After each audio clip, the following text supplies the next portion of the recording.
My name is Sarah Newell. I'm 34 years old and I found out my marriage was over from a hospital bed watching the noon news with the sound off.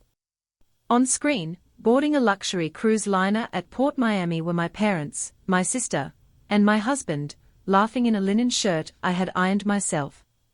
I was 31 weeks pregnant, hooked to a blood pressure monitor, and feeling something cold slide through me. I checked my phone. There it was. A charge on my credit card. 6 days old. Cruise trip, $3,750. I called my husband. "Where are you?" I asked. "At work," he said calmly. Calmly. I smiled at the ceiling and I whispered, "Enjoy yourself." And right there, with my daughter drumming her heels under my ribs, I made up my mind to end it all. Not my life. My life was just getting started. Hiccuping away on the fetal monitor. The lie my life was built on. What I did from that hospital bed over the next 6 weeks with a laptop, a nurse named Rosa, and 15 years of my family's numbers in my head is why my father now tells people his own daughter stabbed this family. He's right about one thing. It was surgical. Welcome back to Calm Drama Stories, where family secrets come to light and quiet women stop being quiet. If you've ever been the one who does the family's paperwork and never gets a seat at the family's table, drop a comment below and be sure to subscribe. Let me back up 5 weeks. I'm a CPA, senior accounting manager, at a logistics company in Miami, the person who signs off when the numbers are finally true. I've been married to Derek Voss for 5 years. He's 36, handsome in the way that closes deals. And he works as sales director for my father's company, Newell Marine Group, boat dealership, and charter fleet. 12 slips of gleaming white fiberglass off the causeway. That's the shape of it. I married a man who works for my father, which meant, though I didn't do the math until later, that I was the only person at our dinner table whose paycheck didn't run through my dad.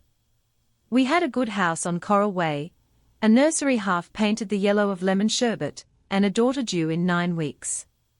And I had a second job nobody ever called a job. Every January for 15 years since I was 19 years old, I tidied the books for New Marine Group. Unpaid. Of course, unpaid. You don't invoice family. My father would hand me a box of statements and a bookkeeper summary, pour me the good coffee, and say I was the only one he trusted with the real numbers. I want you to remember that phrase, the real numbers. In my family, January was how I proved my love. In spreadsheets reconciled to the penny signed where the preparer signs. I was proud of it. The way you're proud of any language you're fluent in before you find out what's actually being said. My blood pressure, by the way, was perfect back then. The obstetrician has a chart. You can watch my family to it. To understand my father, you need one sentence and he'll say it for free. Ray Newell, 62, silver hair, handshake like a boat winch, is a self-made man who sells beautiful boats to people who mostly can't afford them. And his gospel said at showrooms, at christenings, at my wedding, is this looking poor costs more than being poor. He believes it the way other men believe in God. The Newells were always doing great. The cars said so. The watch said so. The 4th of July party with the raw bar said so. My sister Kayla, 30, was the company's marketing director. A job with no hours I ever witnessed. And my mother, Bonnie, ran the family's image the way some women run a household. Invitations out, appearances up, questions down. And me, I was the secret weapon. That's what my father called me. His hand warm on my shoulder in front of exactly the guests he wanted to overhear it. Our secret weapon for 15 years. There was a chair attached to that compliment. The CFO seat coming to me when we expand, promised at 19, reprised at 24, toasted at 29 in front of a table of dealers. The expansion always came new slips, new trucks, a bigger party. The chair never did. Titles are for strangers. My father said family doesn't need org charts. I saw it. I want to be clear that I saw it. I'm a woman who finds discrepancies for a living. And this one was mine to find. I just kept booking my love where he told me to book it every January, and carried the difference forward like goodwill. That's the thing about being fluent in a language. You can read every word and still miss what it's for. The hospital part started on a Tuesday in my 31st week. Routine appointment, and then the cuff went around my arm, and the nurse's face did the thing nurse faces do when they've decided not to alarm you. 158/94. Preeclampsia risk. They said not an emergency, a watch. And watching for blood pressure like mine meant admission. The antepartum unit, a bed by the window, monitors that turned my daughter's heartbeat into a soundtrack, and a whiteboard by the door where each shift wrote my numbers in blue marker. I could work a little from the laptop, walk the hallway twice a day, and otherwise my job was to stay calm and grow a person. Derek brought my pillow from home the first night and stayed 40 minutes. The visits thinned from there. This quarter is insane, babe. Big numbers coming. My mother texted red hearts. My father sent a photo of a sunset from the marina with no words, which for him is intimacy. And that week, the family calendar had an event I'd heard about for a month, the dealer conference in Tampa. All of them going. Dad, Mom, Kayla, Derek. 4 days, maybe 5. Big accounts. Huge for the company. Rest. My mother told me on the phone. Grow my granddaughter. We'll all be boring in Tampa. I remember feeling grateful. I want to put that on the record because it's the detail I'd change if I could. My family left town to lie to me and I lay in that bed feeling grateful they had somewhere important to be. The nurse named Rosa wrote my numbers on the whiteboard and said the baby had a strong heart. Somebody in that room needed one. It was a Thursday. Lunch tray untouched. TV murmuring to itself in the corner. The new news ran a fluff piece. A brand new luxury liner making her maiden voyage out of Port Miami. Champagne stream as a reporter in a windbreaker.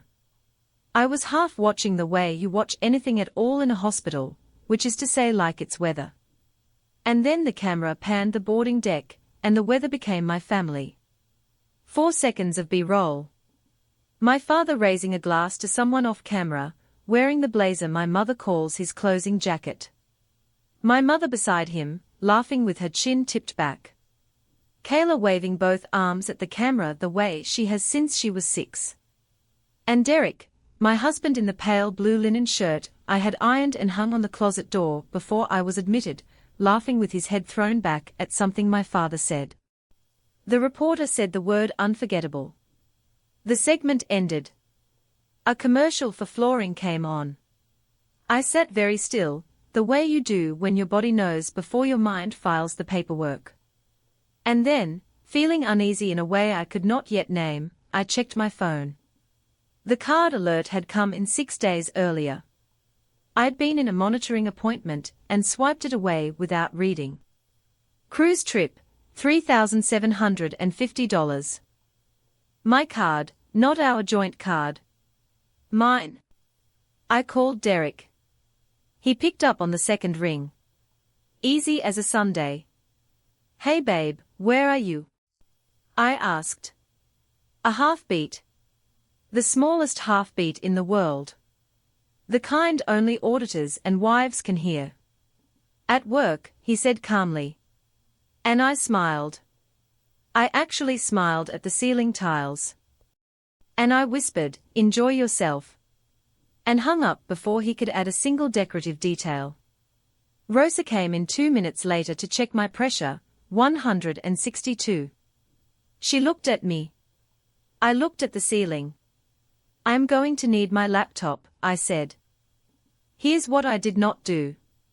I did not call my mother. I did not call the ship. I did not post anything, cry to anyone, or throw my phone at the flooring commercial.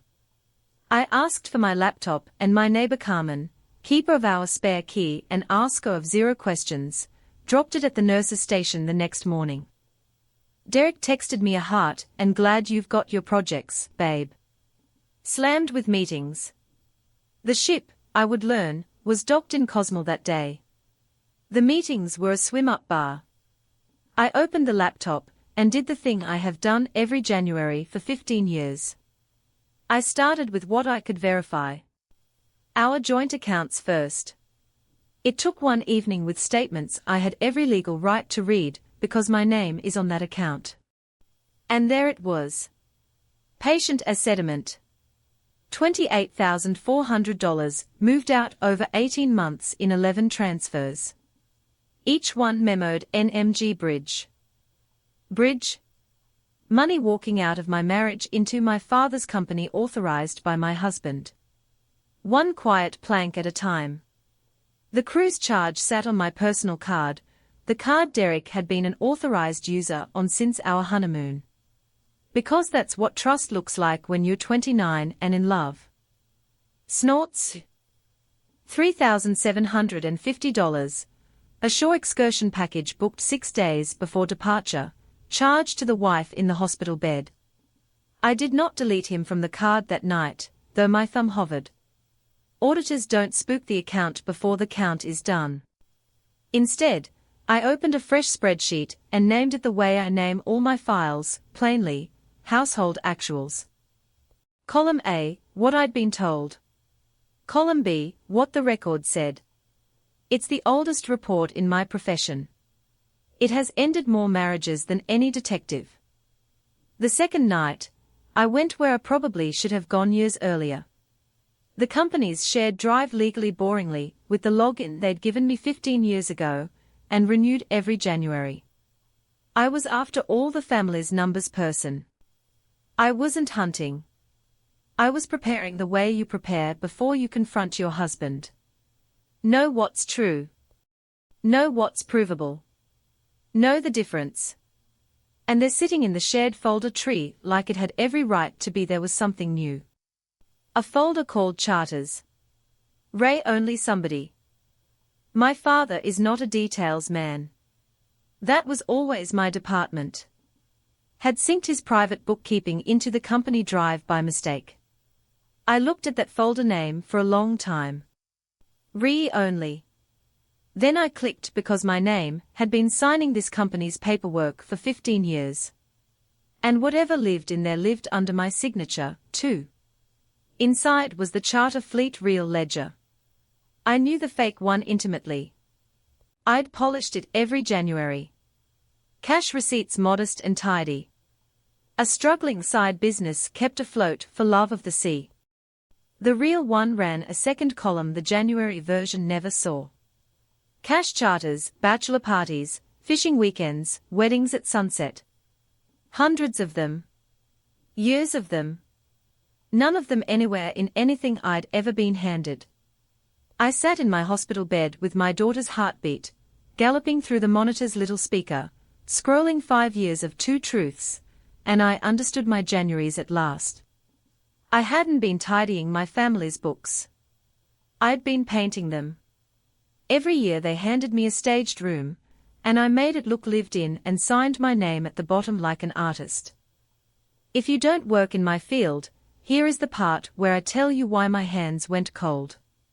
And it wasn't the betrayal. On 5 years of New Marine Group's returns, in the box where it says Preparer, is my signature. Sarah Newell, CPA. I prepared those filings in good faith from numbers my father's bookkeeper fed me. And good faith is a real defense right up until the moment you learn the truth and keep quiet. After that, every silent week converts a victim into an accomplice slowly like interest. I know this because I called Priya Shah, a tax attorney I've known since a continuing ed seminar a decade ago. The kind of woman who answers the phone like she's already read the file. I talked for 11 minutes. She was quiet for maybe 30 seconds. Then she said, "Sarah, I need you to hear the order of events." Your marriage is a problem for later. Your name is a problem for now. You're on a set of railroad tracks. You're 8 months pregnant. And the train is called knowledge. We document when you learned what you learned. We correct what carries your signature, and depending on what's in that folder. There's a formal channel for the rest.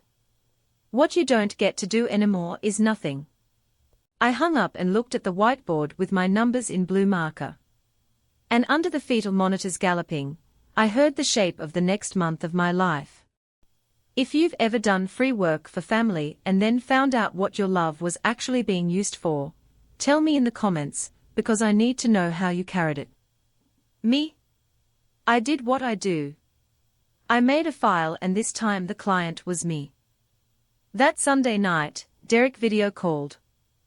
Behind him, a plain wall, a lamp, the corner of what he'd angled to look like his office. He'd gotten a little son, which he'd explained later as golf with the Tampa guys.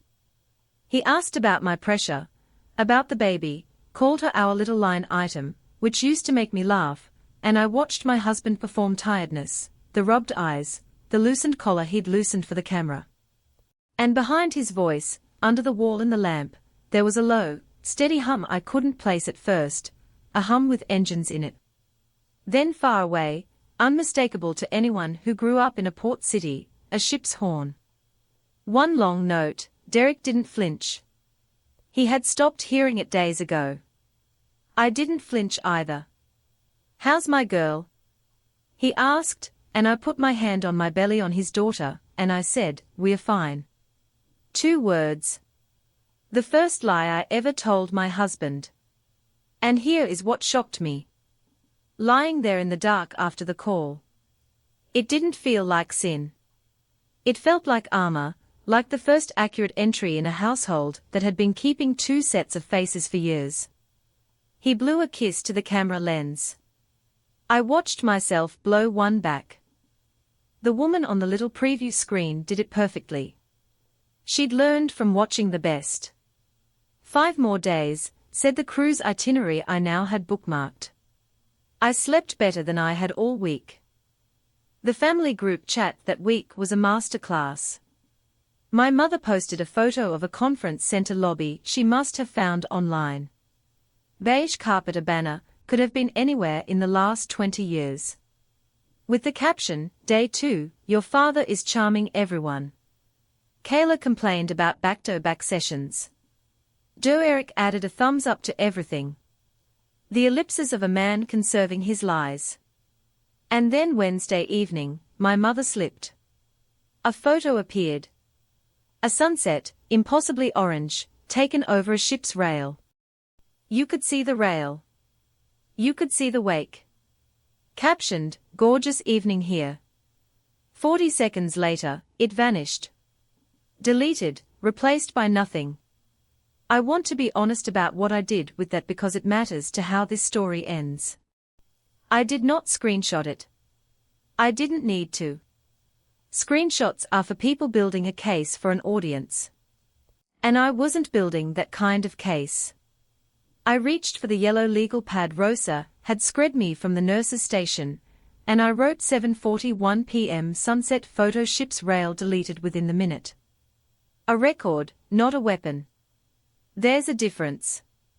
And I was starting to understand it was the difference I'd be living inside for the rest of my life.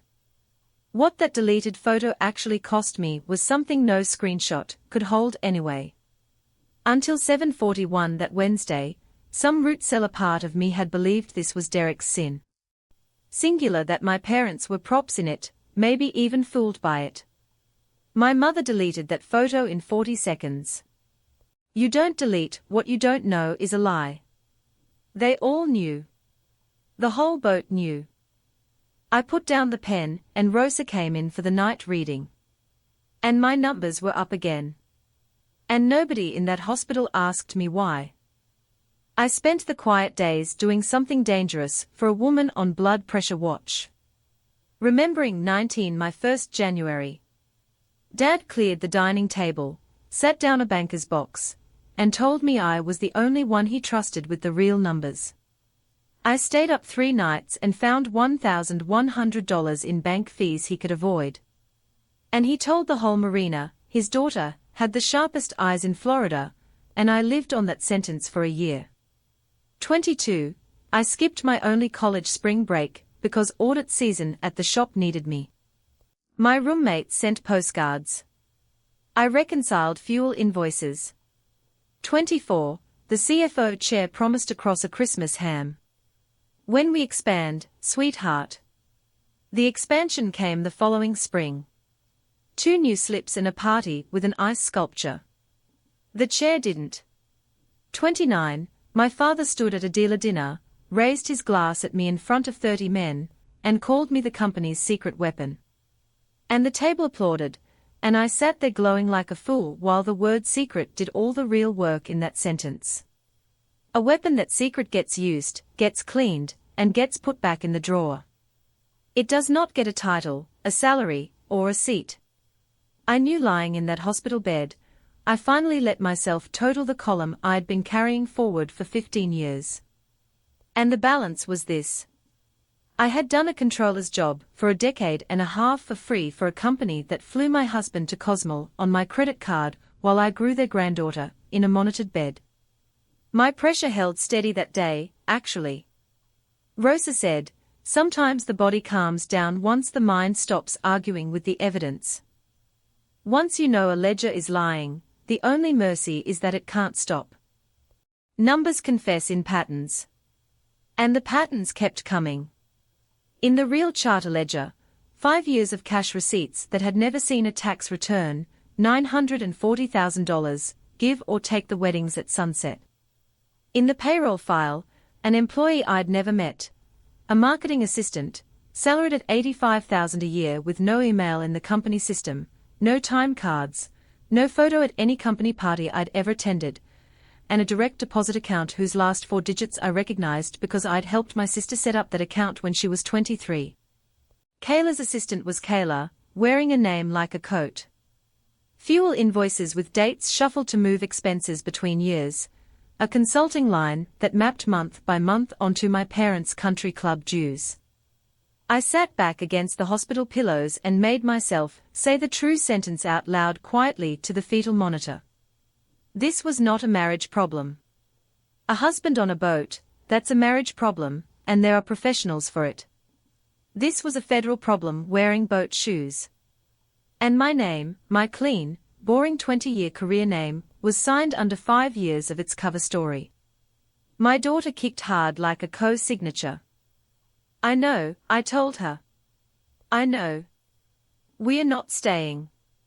That was the first time I said it out loud, and I noticed I'd said we, whatever came next. Attorneys, filings, the end of Sunday dinners on the causeway. It was no longer a thing happening to me. It was a thing the two of us were leaving. My mother came to see me 2 days before the ship came home. She'd flown back early from Nassau, the sailing's last port. Though the story was that Tampa had wrapped up early. She didn't know I knew there was a ship at all. She brought Pays, my favorite, which felt like a receipt for something. She talked about Tampa for 4 full minutes, carpet and keynotes, and she's not a good liar in person.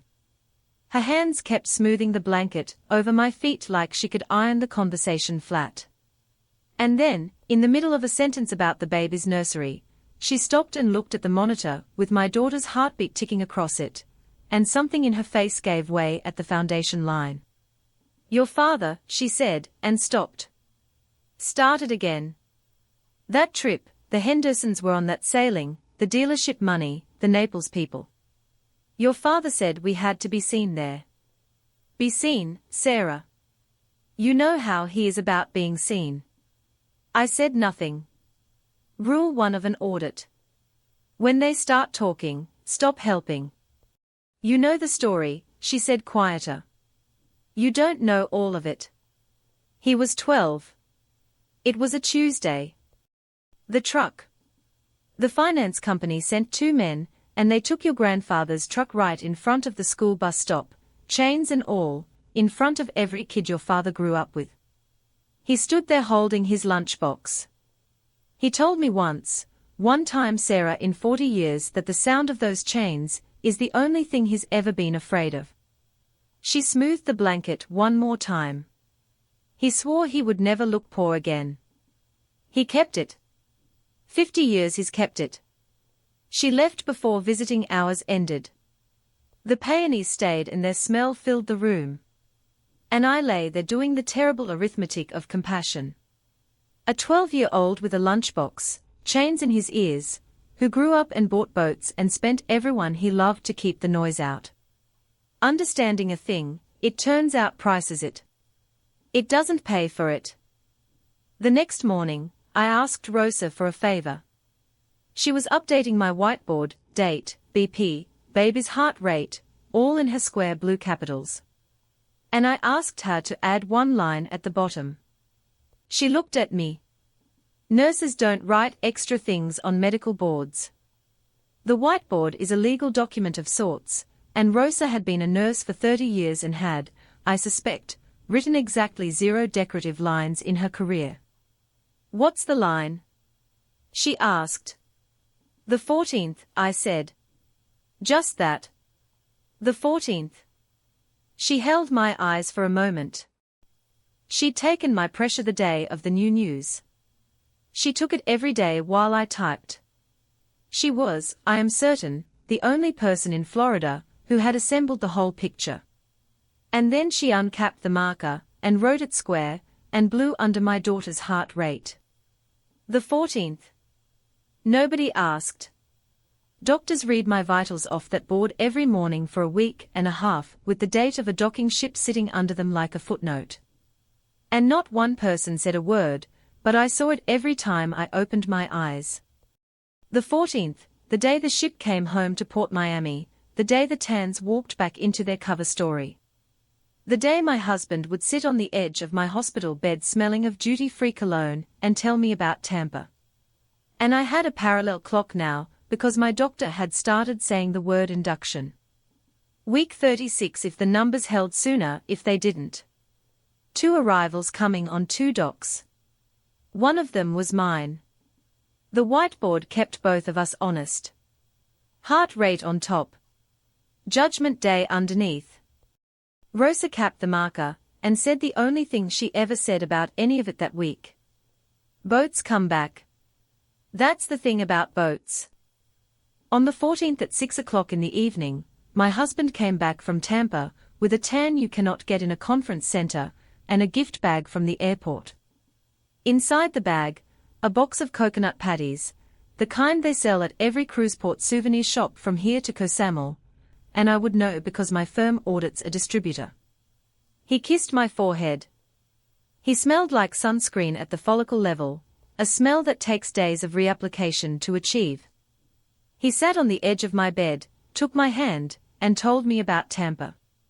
And I did something I'm not proud of, and I'd do again.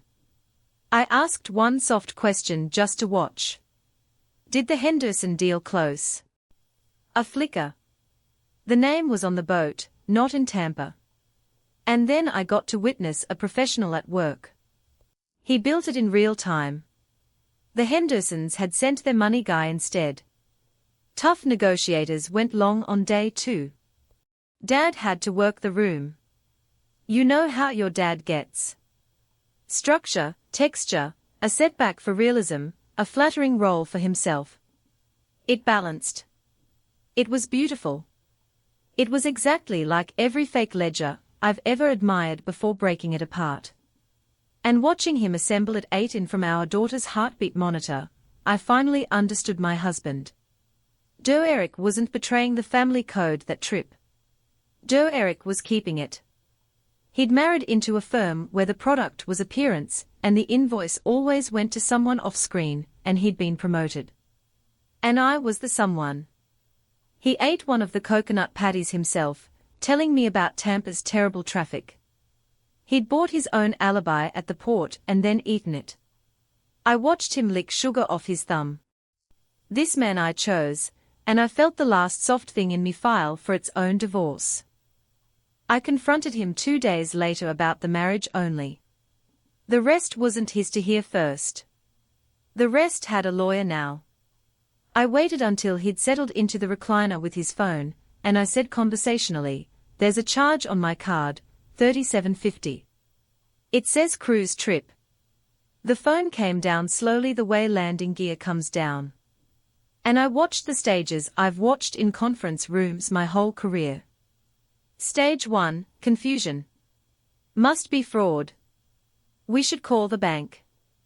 The bank is terrible about this. Stage 2, when I didn't blink, minimization. Okay, look. It was the excursions package, the group thing. His card was maxed from the trip deposits. And here it came. The sentence he'd been issued. Your dad said to just put it on yours. It's a cash flow thing, Sarah. Your family. Stage 3 is my favorite professionally. Stage 3 is when they explain that the theft was actually belonging. He leaned forward, took my hand in both of his, and said gently, like a man comforting a woman who's failed to understand something lovely. Babe, I married into this family. Your family's money is our money. It all comes around. I married into this family, not you, not us. I heard the whole org chart in that sentence. My father at the top, the boats below him, then Derek rising, and somewhere down in operations, unsalaried, me, the department that pays. He rubbed his thumb over my knuckles. The monitor galloped softly. You look tired, he said. Tender as anything. You shouldn't stress about money stuff right now. And that was the moment the marriage ended.